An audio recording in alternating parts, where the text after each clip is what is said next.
Analysis करेंगे आज हम। Check the answers first.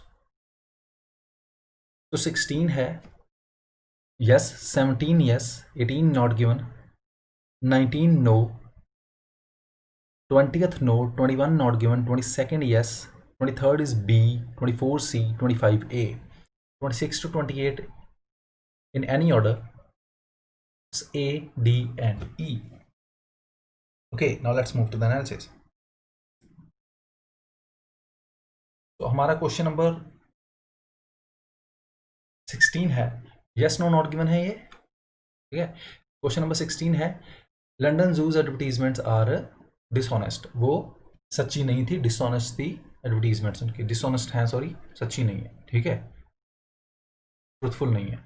पहला ही लाइन पढ़ेंगे, पहली लाइन ही पढ़ेंगे हम पैसेज की। One of the London zoos recent advertisements caused me some irritation. London zoo के एडवर्टीजमेंट में से एक ने मुझे कुछ इरिटेशन दी, इरिटेट हुआ मैं उससे। So patently did it distort reality. कितने हक से वो रियलिटी से छेड़छाड़ करते हैं, सच्चाई नहीं दिखाते हैं, काइंड ऑफ, ठीक है। सो ये हो गया डिसऑनेस्ट है, यहीं से आ गया, ठीक है, ये हमारा आ गया यस। 17th आएगा zoos made an insignificant contribution to the conservation up until 30 years ago। Zoos ने 30 साल पहले तक कुछ खास कंट्रीब्यूट नहीं किया था कंजर्वेशन में। 30 साल पहले तक कुछ खास कंट्रीब्यूट नहीं किया था कंजर्वेशन में, ये भी हमारा यस है। सेकंड पैराग्राफ पढ़ेंगे, उसका है पहली लाइन ये, zoos were originally created as places of entertainment. वो खास तौर पे बनाए गए थे एंटरटेनमेंट प्लेसेस के तौर पे, और and there suggested involvement with conservation didn't seriously arise until about 30 years ago। और उनकी सजेस्टेड इन्वॉल्वमेंट कंजर्वेशन में डिडंट सीरियसली अराइज, सीरियस वो नहीं हुए, उनकी सीरियसली कंजर्वेशन में इन्वॉल्वमेंट नहीं आई अनटिल 30 years ago, 30 साल पहले तक। सो सेम इंफॉर्मेशन हो गई, ये हमारा भी आंसर हो गया यस। उसके बाद आ गया हमारा 18th, the WZCS document is not known in eastern Europe. Eastern Europe में WZCS डॉक्यूमेंट के बारे में नहीं पता। थर्ड पैराग्राफ में जाएंगे, लास्ट 3 लाइन्स पढ़ेंगे यहां से। Of course, it is difficult to get accurate data, but to put the issue into perspective, I have found that in a year of working in Eastern Europe, I discovered a fresh zoos on almost a weekly basis। अब ये writer कह रहा है of course कुछ accurate data लाना मुश्किल है, लेकिन अगर हम इसके ऊपर ध्यान दें तो मैंने ये देखा कि एक साल जब मैंने काम किया ईस्टर्न यूरोप में, मैंने ये देखा कि मैंने हर हफ्ते एक नया जू ढूंढा वहाँ पे, ठीक है, मुझे मिला। सो ये हमारी ईस्टर्न यूरोप को लेके इन्फॉर्मेशन बिल्कुल अलग है। जो हमें क्वेश्चन की डिमांड है वो है कि WZC डॉक्यूमेंट उसके बारे में ईस्टर्न यूरोप में पता था या नहीं पता था, इसके बारे में कोई इन्फॉर्मेशन नहीं है। सो ये हमारा आ गया नॉट गिवन। उसके बारे में आ गया हमारा नेक्स्ट आ गया 19th, zoos in the WZCS select list were carefully inspected. जो जूज WZCS सिलेक्ट लिस्ट में होते थे वो केयरफुली इंस्पेक्ट किए जाते थे, चेक किए जाते थे, ठीक है। अब इसके लिए हम जाएंगे नेक्स्ट में, सेकंड फ्लॉ। अब दूसरी खामी उसको कुछ दूसरी खामी ये है जिसका वो रीजन ये देता है कि of second flaw in the reasoning of WZCS document is the naive faith it places in its 1000 core zoos. अब वो कहता है कि दूसरी खामी का जो मैं कारण दे रहा हूँ वो मुझे पहला ये लगता है कि वो एक नेव फेथ है, एक बहुत ही लैक ऑफ, नेव होता है लैक ऑफ जजमेंट। सो वो बिना जज किए ही अपने जूज में 1000 कोर जूज में जो उसकी लिस्ट में है उसमें बहुत ही विश्वास दिखाता है वो, ठीक है। अब इस अगर किसी में हम विश्वास दिखाते हैं तो उसके बाद वो एज्यूम करता है कि इससे हमें लगता है, वन वुड एज्यूम, से इससे बंदा यही एज्यूम करेगा कि that the calibre of these institution would have been carefully examined. So इसका मतलब है हम यही एज्यूम करते हैं कि अगर वो इतने हक से अपने जूज को फेथ दिखा रहा है या इतना हक जता रहा है या इतना उसको अच्छा कह रहा है, इसका मतलब है कि उसको वो ध्यान से चेक करता होगा। बट लेकिन इट अपीयर्स दैट, लेकिन ऐसा लगता है कि एक क्राइटेरिया ही था कंजर्वेशन प्रोग्राम में इंक्लूड होने का या सिलेक्ट लिस्ट में आने का, वो ये था कि मेयरली जस्ट जू मेंबर बन जाए जू फेडरेशन का। सो अल्टीमेटली आंसर क्या हो जाता है कि ऐसा लगता था, ज्यूम करते थे कि एग्जामिन करते होंगे, लेकिन ऐसा नहीं था क्योंकि वो सिर्फ मेंबर बनाते थे और दैट्स इट, कुछ भी चेक नहीं होता था। सो ये हमारा आंसर आ गया नो, ठीक है। नो वन न्यू 20th है, no one knew how the animals were being treated at Robin Hill adventure park. किसी को नहीं पता था कि एनिमल्स को कैसे ट्रीट किया जा रहा है, किया जाता था रॉबिन हिल एडवेंचर पार्क में। सेकंड साइड पे आ जाएंगे, 20th है।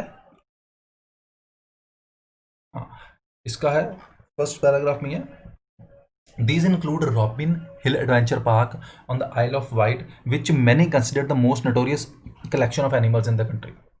अब यहीं से क्या हो रहा है थोड़ा सा, दीज इंक्लूड, अब किसी की एग्जांपल दे रहा है कि एक इसमें इंक्लूड होता है कि रॉबिन हिल एडवेंचर पार्क है जो कि आइल ऑफ वाइट जगह पे है, जिसमें विच मैनी कंसिडर, जिसमें काफ़ी लोगों ने कंसिडर किया है, माना है कि वहाँ पे the most notorious collection of animals है कंट्री की। मतलब कि वहाँ पे नोटोरियस का मतलब है अनहेल्दी, इल हेल्दी एनिमल्स की कलेक्शन है। सो अल्टीमेटली वहाँ पे पता था कईयों को कि वहाँ पे कैसे ट्रीट किया जाता है। This establishment for years was protected, और ये जो इस्टेब्लिशमेंट कहा गया इसी जू को, रॉबिन हिल एडवेंचर पार्क को, और ये जो इस्टेब्लिशमेंट है काफ़ी सालों तक प्रोटेक्ट की गई वहाँ के लोकल काउंसिल की तरफ से, जो कि उसको देखती थी टूरिस्ट अमेनिटी, जो कि उसको एज अ टूरिस्ट अमेनिटी ही देखती थी।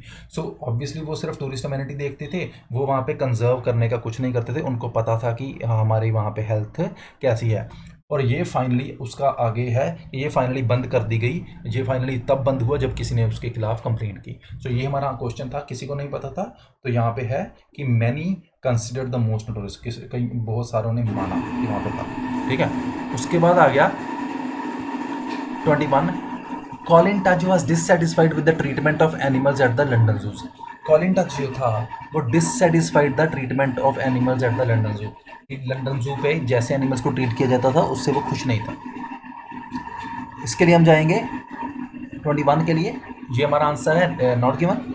इसके लिए हम जाएंगे सेकंड लास्ट पैराग्राफ में, यहीं से पढ़ लेंगे। ये कॉलिन टच की बात हो रही है, ठीक है, यहाँ से राइटर का व्यू है, राइटर भी कॉलिन टच की बात कर रहा है। ठीक है, this seems an extremely optimistic proposition from a man. अब मैन को उसने कहा है कॉलिन टच को, ये एक बहुत ही आशावादी सोच है उस इंसान से, उस इंसान की जो जिसको सारी खामियां और कमियां पता है जू इंडस्ट्री की, और वो इंसान जो जो खुद मेंबर था काउंसिल का लंदन जू का, और उसको मोटिवेट करना पड़ता था लंदन जू को कि ज़्यादा टाइम एलोकेट करो एक्टिविटीज़ को कंजर्वेशन की। ठीक है, अब क्वेश्चन हमारा था कॉलिन टच खुश नहीं था एक्टिविटी से, लेकिन यहाँ पे था कि कॉलिन टच को सिर्फ मोटिवेट करना पड़ता था ज़्यादा टाइम देने के लिए। ठीक है, अब एक्टिविटीज़ इटसेल्फ के बारे में नहीं बताया कि एक्टिविटीज़ वहाँ पे अच्छी हो रही थी बुरी हो रही थी, सिर्फ वो कहता था ज़्यादा टाइम दो। अब यहाँ पे कंसेप्ट है मोर और लेस का। ठीक है, यहाँ पे है गुड और बैड का। सो इसीलिए क्योंकि यहाँ पे गुड और बैड एक्टिविटीज के बारे में कुछ नहीं बताया, इसलिए आंसर हमारा हो जाता है नॉट गिवन। अब 22 आता है, द नंबर ऑफ सक्सेसफुल जू conservation programmes is अनसेटिस्फैक्टरी।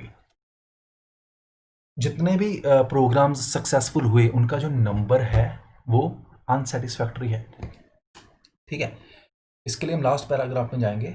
Today approximately 16 species might be said to have been saved by the captive breeding programmes. आज लगभग लगता है कि आज कहा जा सकता है कि 16 स्पीशीज को हमने बचाया है।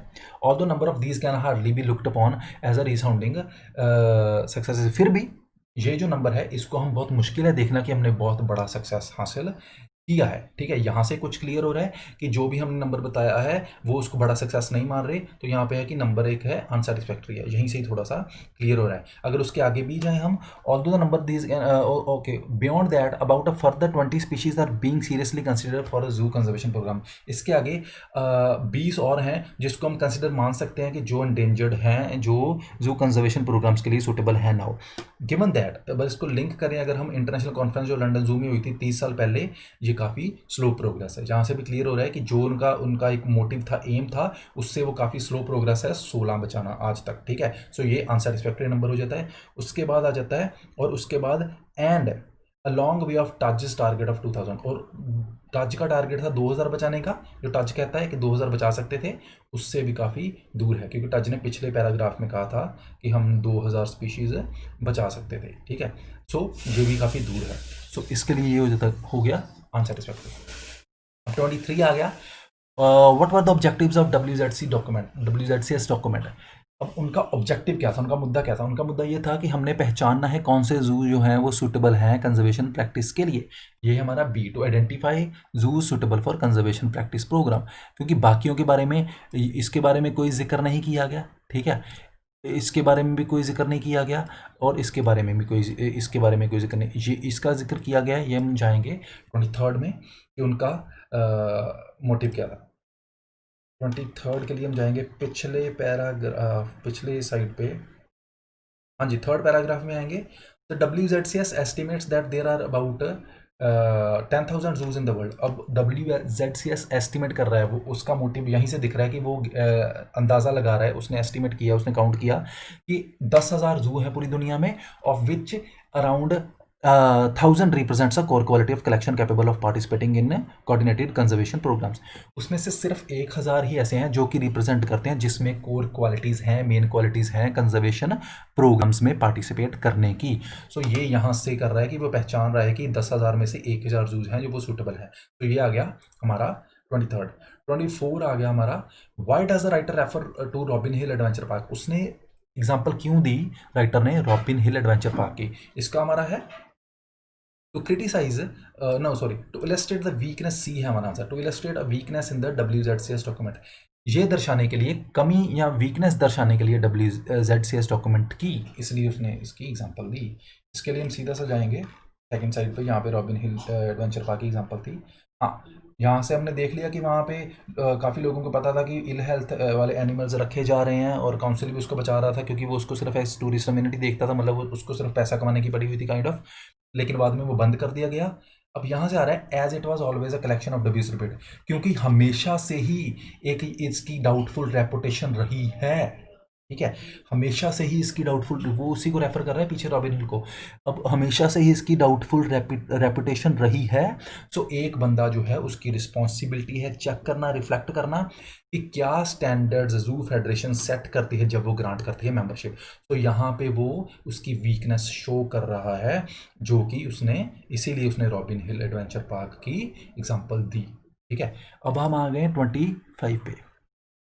What word best describes the writer's response to Colin Tudge's prediction of captive breeding program? कौन सा वर्ड जो है राइटर का जो रिस्पॉन्स था, कॉलिन टच की जो प्रिडिक्शन थी, उसको जो आगे से राइटर का रिस्पॉन्स था, कौन सा वर्ड उससे मैच करता है? राइटर जो था वो कहता है कि डिसबिलीविंग, मुझे मुझे मानने में नहीं आता जो कॉलिन टच प्रिडिक्ट कर रहे हैं। ठीक है, इसके लिए हम जाएंगे अगेन सेकेंड लास्ट पैराग्राफ। हाँ, यहाँ से मिड से पढ़ेंगे। Colin touch, Colin touch author of last animals at the zoo argues that. अब कॉलिन टच जो है, जो ऑथर था last animals at the zoo का, वो आर्ग्यू करता है कि अगर if the world's zoos worked together in a cooperative breeding programme, अगर वर्ल्ड के सारी दुनिया के जूज इकट्ठे होकर काम करते, फिर इवन विदाउट फर्दर एक्सपेंशन, और कोई भी जू को आगे बढ़ाए बिना, दे कुड सेव, वो बचा सकते थे around 2,000 species of endangered land vertebrates. वो लैंड पे रहने वाले क्रिएचर्स, जो कि बोन्स वाले क्रिएचर्स हैं, वर्टिब्रेट्स, बोन विद बोन्स, ठीक है, बोन्स वाले क्रिएचर्स हैं, 20,000 स्पीशीज, सॉरी 2,000 स्पीशीज को उनकी को वो बचा सकते थे। ये उसका प्रेडिक्ट कर रहा है। ठीक है, अब इसके बाद आ गया राइटर का ओपिनियन, वो इसको मान क्यों नहीं रहा। वो कह रहा है this seems an extremely optimistic proposition, कह रहा है कि ये एक बहुत ही ज़्यादा आशावादी सोच है उस इंसान की तरफ से जिसको सारी खामियां और कमियां पता है जो इंडस्ट्री की, और वो इंसान जो खुद जब मेंबर था काउंसिल का तो उसको लोगों को मनाना पड़ता था या मोटिवेट करना पड़ता था कि ज़्यादा से ज़्यादा एक्टिविटीज़ को करो कंजर्वेशन की को। मोर ओवर, इसके अलावा बोल रहा है वेयर आर द फैक्ट्स, वो बोला है अगर हम देखें तो फैक्ट्स तो हमारे पास है नहीं इस चीज़ को, जो वो इतनी उम्मीद लगा रहा है उसको सपोर्ट करने के लिए हमारे पास कोई फैक्ट भी नहीं है। सो वो इस चीज़ को नहीं मान रहा जो वो कॉलिन टच प्रिडिक्ट कर रहा था राइटर। ठीक है, सो ये आ गया हमारा 25th। अब 26 टू 28 थे हमारे ए डी एंड ई। अब ए था हमारा number of unregistered zoos in the world. Question हमारा क्या है, the writer mention the number of factors which led him to doubt the values of WZC document which through the following factors are mentioned. अब writer ने कुछ factor mention किए हैं जिससे उसको डाउट होता है WZC डॉक्यूमेंट की वैल्यूज पे, कि हाँ कि उसकी कुछ वैल्यूज थी या वो कुछ अच्छा काम भी करता था, वो डाउट कर रहे हैं उनसे। वो कौन से फैक्टर हैं? पहला फैक्टर क्या था? पहला फैक्टर था नंबर ऑफ अनरजिस्टर्ड जूज, मतलब कि जो WZC डॉक्यूमेंट कह रहा है कि इतना नंबर है अनरजिस्टर्ड जू का, राइटर को उस पर डाउट है। ठीक है, इसके लिए हम जाएंगे,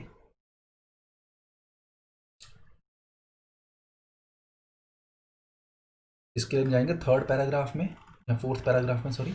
ठीक है। सेकंड फ्लॉ से पढ़ेंगे। कह रहा है दूसरी खामी ये है, नो यहाँ से नहीं पढ़ेंगे, पीछे से पढ़ेंगे, हाँ सॉरी, थर्ड पैराग्राफ में जाएंगे। The WZC estimates that there are, हमने अभी पढ़ा था, WZC estimates that there are about 10,000 zoos in the world, of which around 1,000 represent a core quality of collection capable of participating in coordinating conservation programs।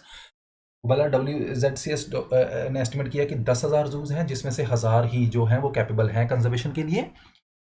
उसके बाद आ रहा है writer का व्यू। This is probably the documents first, उसको doubt क्यों होता है, this is probably the documents first failing, वो कहता है कि इस डॉक्यूमेंट की पहली खामी ये रही, पहली फेलियर उनका ये रहा, क्योंकि एज आई बिलीव, वो मानता है, राइटर ये मान रहा है कि 10,000 एक सीरियस अंडर एस्टिमेट है। 10,000 एक बहुत ही कम नंबर है, अंडर एस्टिमेट है टोटल नंबर ऑफ जूज का, प्लेसेस का, जो कि हिडन है एज अ जूलॉजिकल एस्टेब्लिशमेंट, जो कि मैस्कुरेडिंग मीन्स जो कि हिडन है, जो कि मास्क हैं, जो कि छुपे हुए हैं एज अ जूलॉजिकल एस्टेब्लिशमेंट पूरी दुनिया में। सो वो नहीं मानता कि 10,000 है, वो कह रहा है कि ये बहुत कम नंबर है। ठीक है, उसने सपोर्ट करने के लिए आगे उसने लिखा है, of course it is difficult to get accurate data. वो कहता है कि हाँ मैं मानता हूँ कि ये मुश्किल है एक्यूरेट डाटा लाना, लेकिन फिर भी but to put this issue into perspective, अगर इस इशू को मैं कंसिडर भी करूँ, आई हैव फाउंड दैट, मैंने ये चीज़ देखी कि जब मैंने 1 साल तक काम किया ईस्टर्न यूरोप में, तो मुझे हर हफ्ते एक नया जू मिलता था। सो इसलिए वो उसको सपोर्ट कर रहा है अपनी चीज़ को, कि मुझे नहीं लगता कि 10,000 जू ही हैं, ये एक डाउटफुल नंबर है। ठीक है, ये आ गया हमारा ए। उसके बाद आ गया हमारा D, the failure of WZC to examine the standards of the core zoos. WZCS fail रहा है एग्जामिन करने के लिए स्टैंडर्ड्स कोर जू के। ठीक है, ये हमने देखा, ये हमने अभी पढ़ा था, ये है हमारा 27th। इसके लिए हम देखेंगे, हाँ सेकंड फ्लो। अब पहली फीलिंग ये आ गई, पहली खामी उसको ये लगी, दूसरा फ्लो उसको ये लगा। ठीक है, दूसरा फ्लो उसको यही लगा।